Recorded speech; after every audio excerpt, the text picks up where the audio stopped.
Ծով աչքերի պատճառով հեռուստասերիալում Արմանն ամեն օր մի փոքր ավելի է հեռանում Էլլայից,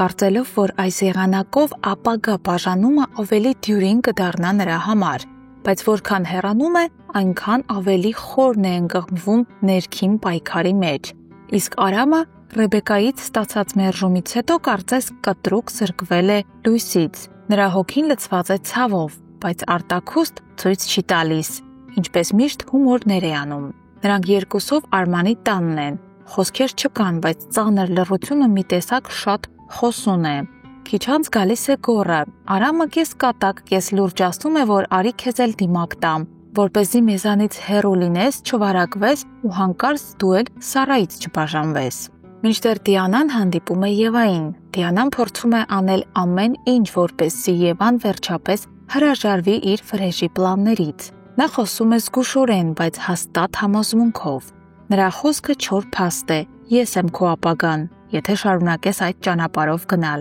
Վրեժն ինձ կուլ տվեց, ես կորցրեցի եղբորս, բոլորին։ Երբ չես զգում, թե երբ ես անցնում սահմանը, հենց այդ պահին էլ սկսում ես վնասել ոչ միայն քեզ, այլև հարազատներիդ։ Եվան լսում է, ակնհայտ է Դիանայի խոսքերը ներսում ինչ-որ բան շարժում են, բայց նա մնում է անշեղ, մնում է իր նպատակին հավատարիմ։ Դիանան հեռանում է հիասթափված, հասկանալով, որ երբ մարդը տարված է իր ցավով, ոչ մի բան նրան չի փրկում։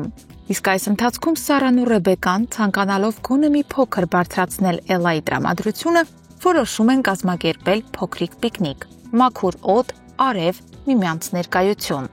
Նրանք հրավիրում են նաև Արմանին։ Սարան խելամիտ ու ուշադիր զգում է, որ պապիկը պիտի իմանա այդ ամենի մասին, հակառակ դեպքում նրա արձագանքը կարող է սրել իրավիճակը։ Նա մոտենում է Սարոյանին ու հարգանքով հայտնում, որ իրենք պիկնիկ են պլանավորել և ամենակարևորը ներկա է լինելու նաև Արմանը։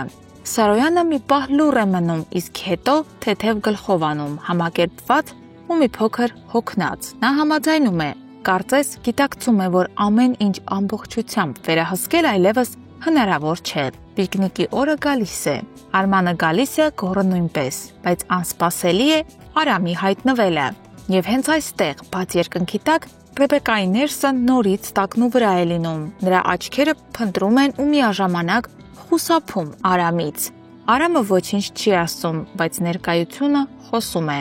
Սրտերի պատերազմը շարունակվում է առանց մեկ խոսքի, քանի որ ամեն ինչ ասված է։ Հարգելի հետևորդներ, ինչպես կվարվի Եվան Դիանայի հետ հանդիպումից հետո։ Գրեք մեկնաբանություն։